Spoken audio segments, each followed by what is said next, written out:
6 you got, 6 and 15, 7 you got, 7 I got. I hear 8, you hear 8, I hear 8, and I can't wait. 8 going once, 8 going twice. Is 8 the price? 8 the price? 8 the price? James, I cannot stand those wretched slave markets another moment. You must stop them. Without the boy sold 800.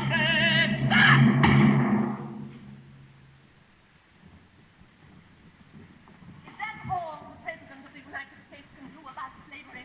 Close the window. Mr. Cunningham, may I present Mrs. Monroe?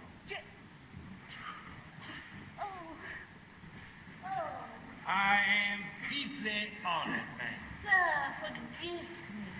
I do apologize for interrupting, but those slave markets always begin at tea time, just as I'm receiving. I share your feelings, ma'am, and we shall remove this tragic blight. Mr. Cunningham is president of the American Colonization Society. I propose to the president... You must not burden Mrs. Monroe with our deliberations, sir. You'll hear from me shortly. Thank you, Mr. President. Ma'am. Mr. Cunningham, the executive mansion has finally been restored, and we shall be opening the doors on New Year's Day. We should be most delighted if you could attend. Well, that is most kind, sir. Ma'am. I doubt that we shall even be moved in by New Year's Day, James. Despite Love's assurances, we must simply postpone the reception.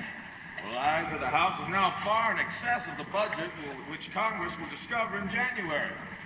They will never swallow it unless we wash it down for them with a little champagne and national pride. I know it is a formidable task, but I have unbounded faith in you. I wish you did not. There's nothing more unfeminine than dependability. Just look at them out there.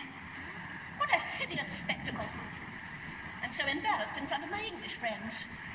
I tried to explain it's a quaint native custom, but I don't think they're taken in by it, you know.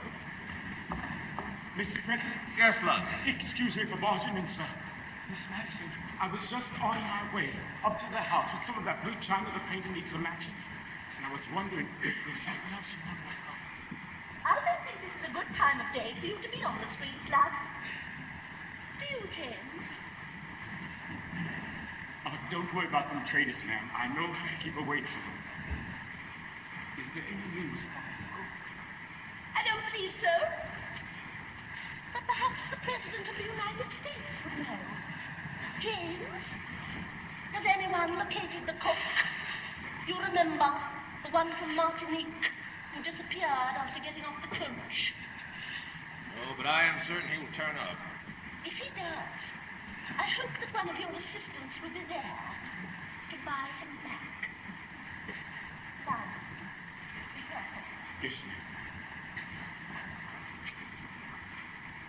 Liza. Don't you dare say you know what I'm about to say.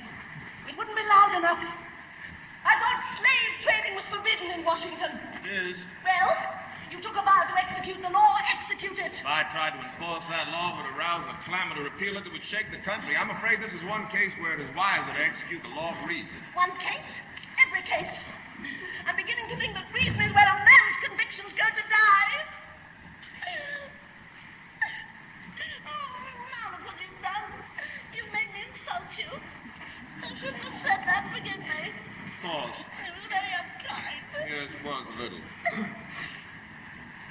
Well, why aren't you provoked? Eh? Provoked or indignant or furious or something. Because, my dear, I have a favor to ask of you, and I'm trying to stay in your good grace. A favor?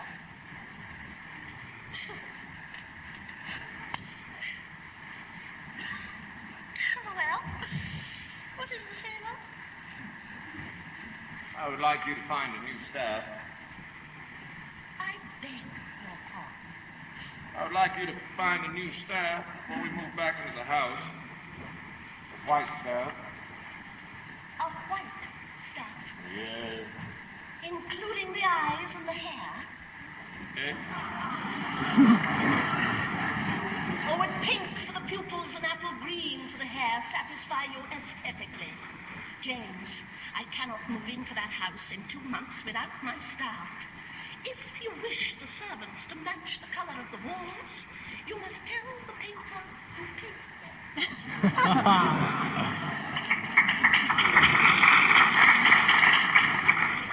Lies are the only cure for this country's racial disease. Black immigration, Liberia. Liberia. I've guaranteed its independence, and Cunningham Society's trying to raise the money to buy the slaves out of bondage and transport them. All servants are free men, but he has suggested I set an example by offering them the opportunity to go, and I have no doubt they will joyfully accept. You are superb. By advocating the impossible, you cleanse your soul and preserve the status quo. What a callous idea. To send our decent, devoted servants back to some mud hole in Africa while I am trying to move.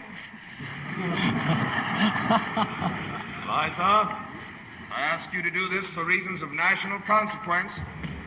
And I refuse for reasons of domestic consequence. You look after the country, James. I will look after the house. The house is the country. Do I hear more? Makes no bed. It sleeps on the floor. Age 19. Do I hear more? You hear two, not a penny more. 100 places start. Ain't no longer done of heart. Do I hear free? 50. Do I hear free? 40.